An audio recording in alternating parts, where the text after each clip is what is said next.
Қайырлы күн, менің алтын оқырмандарым. Бүгін сіздерге осылай керемет болып шығатын, бір жасағаннан жұп-жұмсақ дәмі аузда еритін медовый тортты үйрететін боламын. Менің арнама тіркеліп, қоңырау батырмасын басып қойыңыз. Лайк басып, комментарий жазуды ұмытпаңыз. Ең алдымен қайнап тұрған суымызға ыдысымызды қойып, сары майымызды, балымызды, содан соң қантымызды саламыз. Бәрін жақсылап араластырамыз. Осылай бәрін жақсылап араластырып аламыз. Содан соң бәрі ерігенше күтетін боламыз. Осылай бәрін буға ертіп аламыз. Сол кезде медовый тортымыз жұп-жұмсақ болады. Мінекей бәрі еріді. Осылай араластырамыз жақсылап сары май ерігенше. Содан соң будан алып салқындататын боламыз.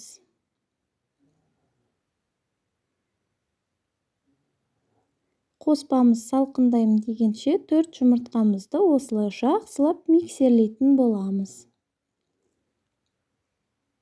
Мінекей осылай көпіріп шығады 4 жұмыртқамыз.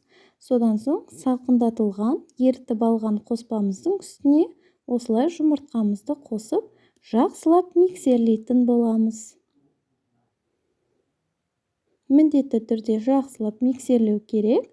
Сол кезде жақсы араласады. Содан соң разрыхлитель қосамыз. Араластырамыз. Кішкене миксерлейміз.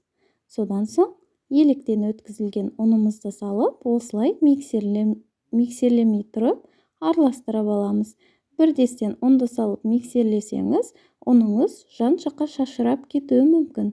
Сондықтан да осылай алдын ала ұнның бәрін салып, миксермен осылай араластырып, сосын миксерлейтін боламыз. Міне бәрін араластырып алдық, енді миксерлеп аламыз.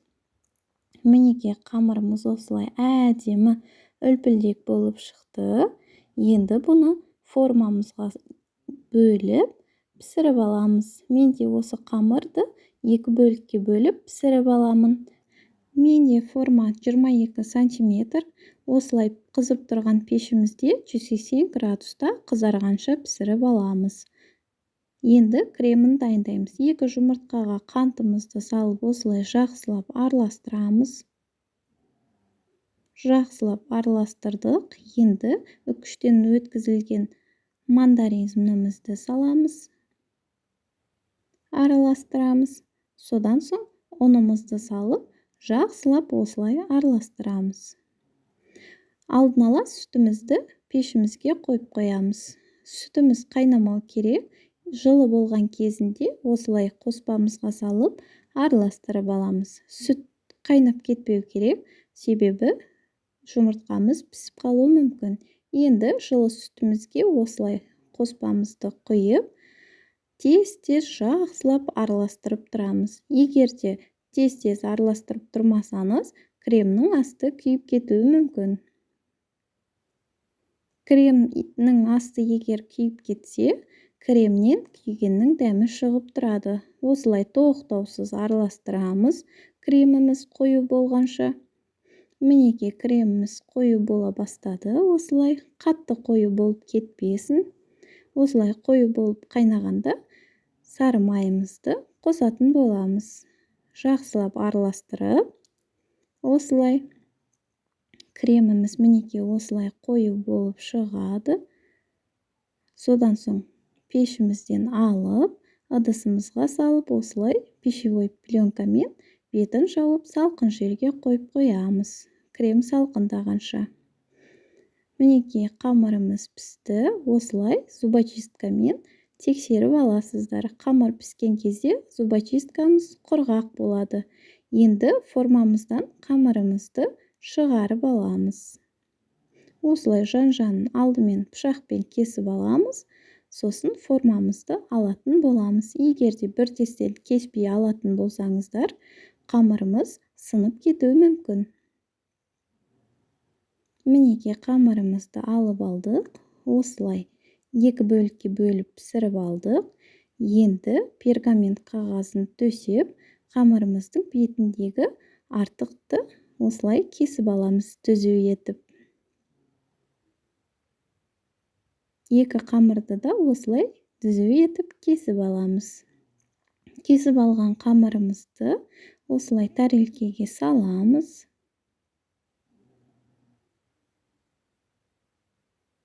Екінші қамырды да тура солай бетін түзу қылып кесіп аламыз.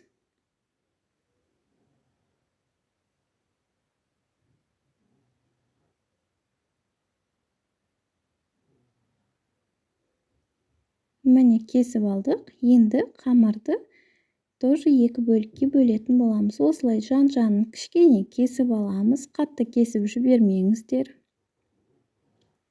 Осылай кішкене кесіп, жіптің көмегімен осылай кескен жерге жіпті саламыз.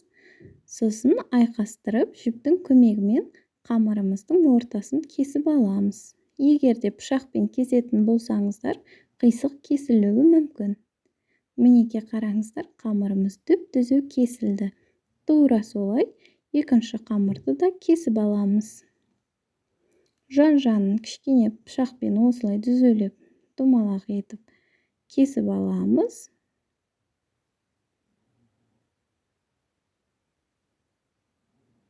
Содан соң жібіміздің көмегімен осылай кескен жерге салып, жібімізді толықтай осылай кіргізіп, сосын айқастырып, кесіп алатын боламыз.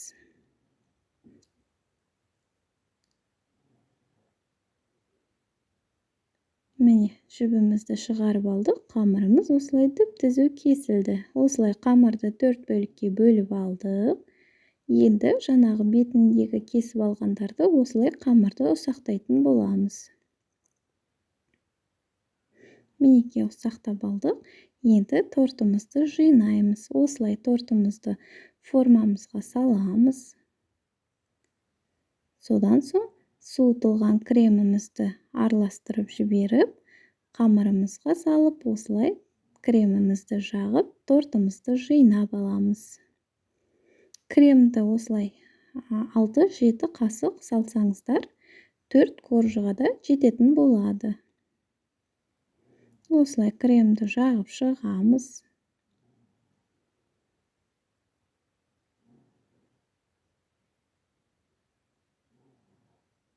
Кремді кішкене көбірек жағыңыздар. Сол кезде сіңіп, корждарымыз өте жұп-жұмсақ болып шығады. Екінші коржды саламыз. Содан соң кремімізді жағамыз.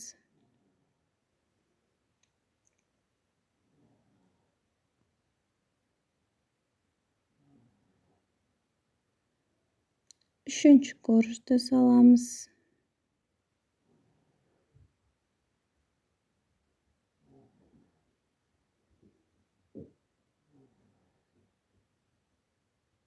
Кремімізді жағамыз.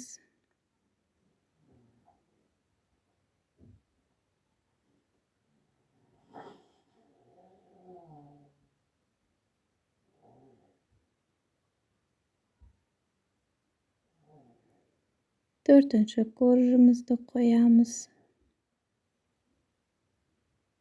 Тағы кремімізді жағып шығамыз. Ең беткейгі кремді түп-түзу етіп әдемілеп жағамыз.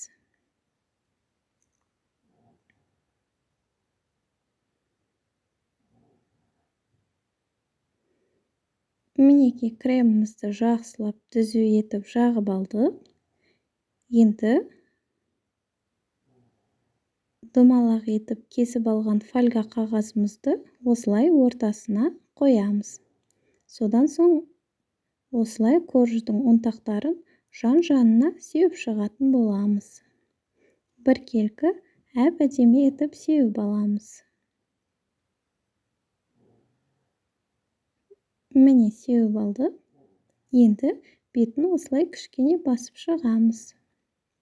Түзу болу үшін. Содан соң формамызды шешіп аламыз. Жанына кремдерімізді жағып шығамыз.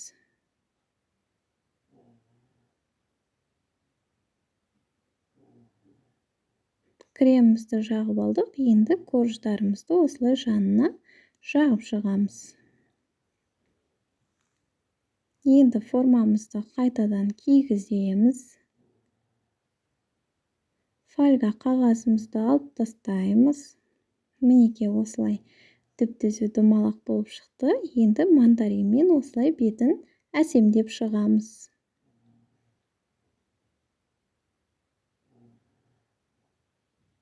Мінекей тортымыз осылай әдемі болып шықты. Енді пищевой пленкамен бетін жауып бір күн холодильникте тұрғызып қоямыз. Мінекей тортымыз бір күн холодильникте тұрды. Пищевой пленкасын ашамыз. Тортымызды формадан шығарып аламыз. Ақырын осылай ашатын боламыз. Мінекей тортымыз дайын.